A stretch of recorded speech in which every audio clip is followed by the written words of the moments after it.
Eccola qua, imitata in tutto il mondo, ineguagliabile, classica, la più buona di tutte. Flavia Diamante ci cucina la più tradizionale, ortodossa e gustosa carbonara. Tutti i trucchi e i segreti per fare gli spaghetti alla carbonara da re, incluso come pastorizzare i tuorli, evitando di fare una bella frittata. E per gli amanti della storia culinaria, la nostra teoria sull'origine del piatto.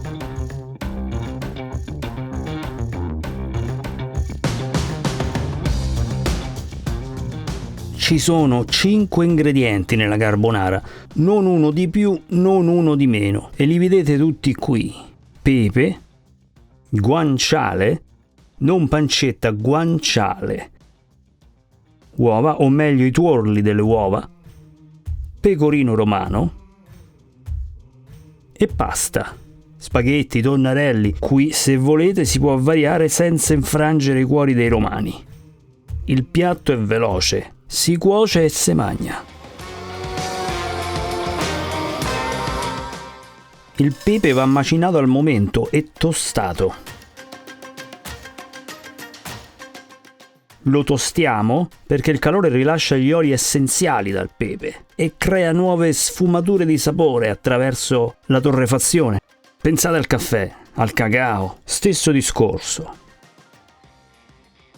Occhio quando tostate a non passarvene, appena sentite l'odore pungente è pronto.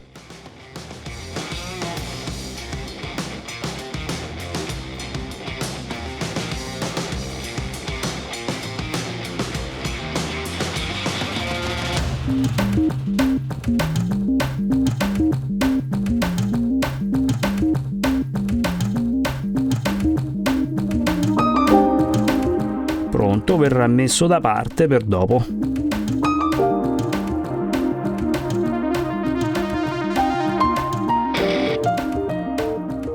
Il guanciale, qui lo facciamo a listarelle o dadini se preferite. Comunque guanciale e non pancetta. Il guanciale ha molto più grasso, un sapore diverso in generale.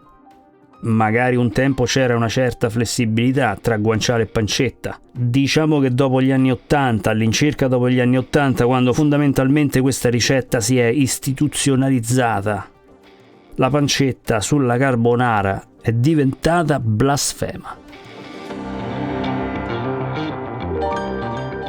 Sulla carbonara ci va il pecorino, non il parmigiano, non pecorino e parmigiano, pecorino e basta. Pecorino romano, semistagionato possibilmente, lo stesso che si usa per il cacio e pepe, stesso prodotto. Grattiamolo fino, fino, fino, fino, fino, che si scioglie meglio.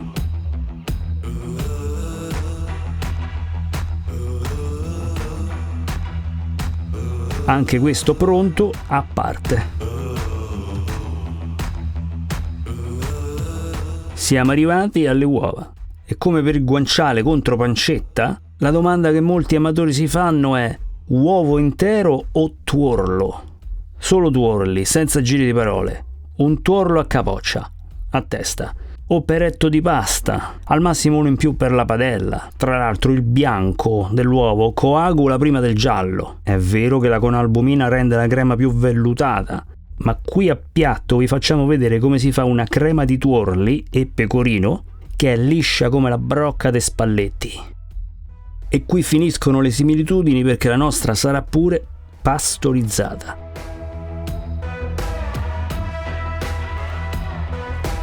Spaghetti, Flavia, famo presto, che avemo fame. Mentre la pasta si fa 3/4 di cottura in pentola, soffriggiamo il guanciale nel suo grasso, niente olio aggiunto, il grasso viene tutto dal guanciale.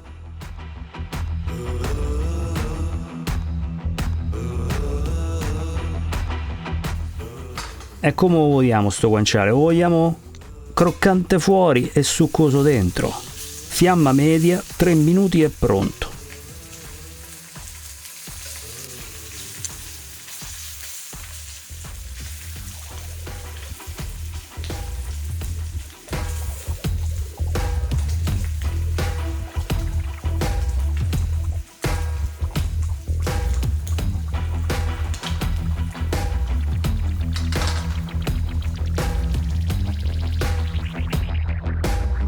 Guarda che bello.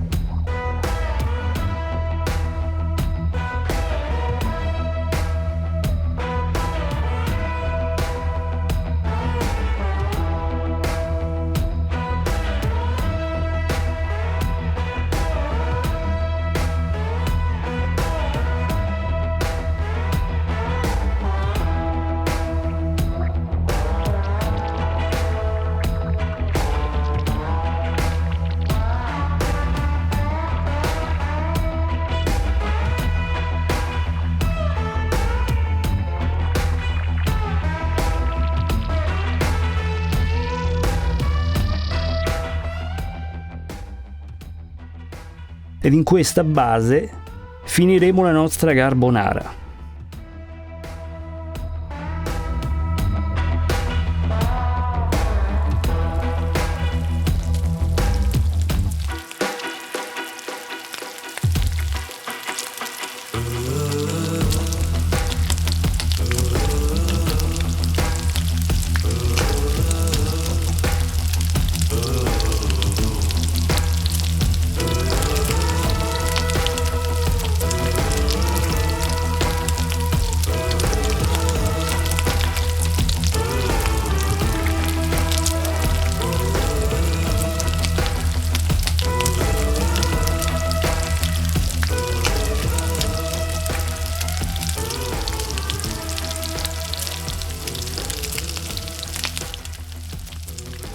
Ah, Flavia, non fa. Non fa.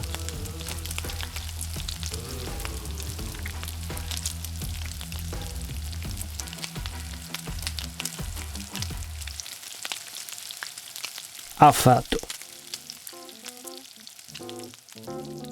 E continua a farlo. Beh, lo leviamo dalla padella e dalla bocca di Flavia. Nel frattempo pastorizziamo i tuorli, bagnomaria sopra la pentola con la pasta, tutto qui. Iniziamo temperando le uova con mezzo mestolo d'acqua di cottura. Sempre meglio pastorizzare l'uovo prima che incontri la pasta, perché anche se è vero che la pasta è calda abbastanza da coagulare, l'uovo non è sufficiente a garantire la pastorizzazione. Perché? Perché non basta essere a contatto con una fonte di calore, ma mantenere la temperatura giusta per una certa durata. E per la scienza questa durata è di circa 3 minuti ad una temperatura compresa tra 60 e 65 gradi centigradi. In queste condizioni batteri come la salmonella sono effettivamente distrutti. Mai andare oltre i 65 però, perché altrimenti si inizia a coagulare e fare il frittatone. Usiamo una ciotola di metallo, importantissimo per il controllo rapido della temperatura, e ci servirà ovviamente un termometro. Giriamo continuamente ed alziamo la ciotola per abbattere la temperatura quando serve, ovvero quando andiamo oltre i 60 gradi. Prima di arrivare a 65, perché dopo 65 andiamo a sbattere contro il muro.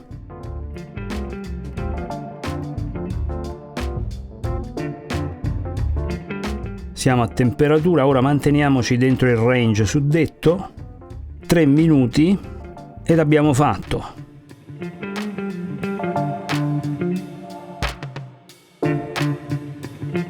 Aggiungiamo il pecorino, un po' alla volta. Poi ovviamente il pecorino lo dobbiamo sciogliere, no?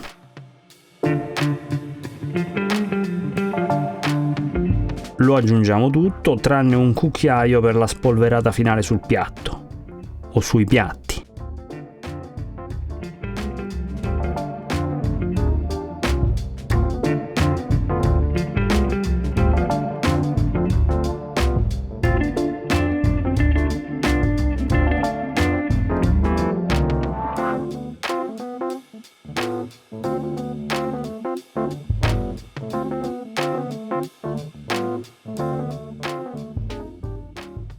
E guardate che crema e che profumo di pecorino.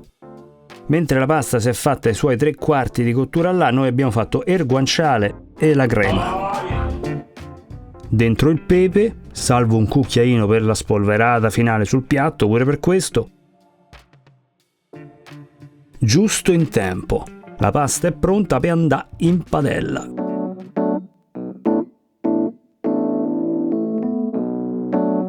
E qui si crea la poesia. Un mestolo d'acqua di cottura. E mentre la pasta finisce, vi narro le origini della ricetta. Noi di piatto abbiamo già parlato di una sua possibile origine, con la storia di Renato Gualandi. Ve la riassumo. Renato Gualandi, cuoco durante la Seconda Guerra Mondiale, per contentare i commilitoni e i generali americani e facendo di necessità virtù, raccimolò il cibo delle razioni americane per creare quella che egli stesso definì l'archetipo della carbonara. La storia è bella, commovente, ma è solo un aneddoto. La carbonara è molto, molto più vecchia del Gualandi. È un piatto che deriva da un altro tipo di pasta, la cacio e uova.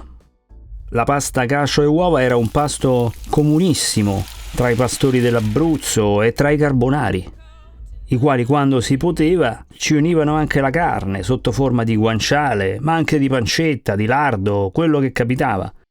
Questa è l'origine del piatto e forse anche del nome.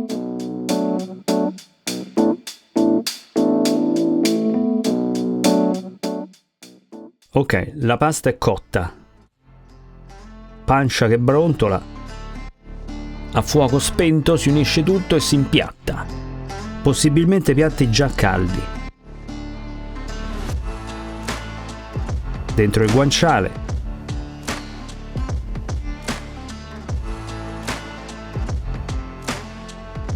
le uova,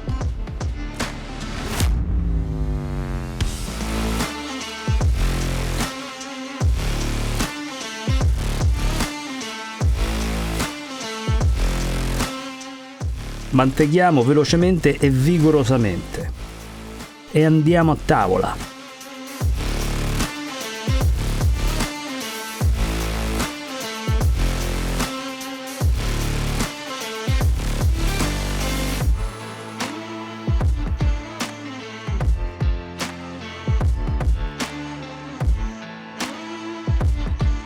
Spolverata di pecorino, pepe,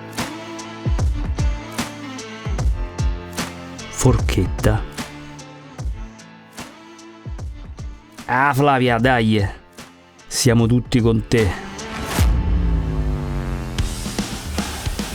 La carbonara come Roma comanna. E non dimenticatevi di iscrivervi a piatto, di mettere un bel mi piace e di farci sapere come fate la vostra carbonara.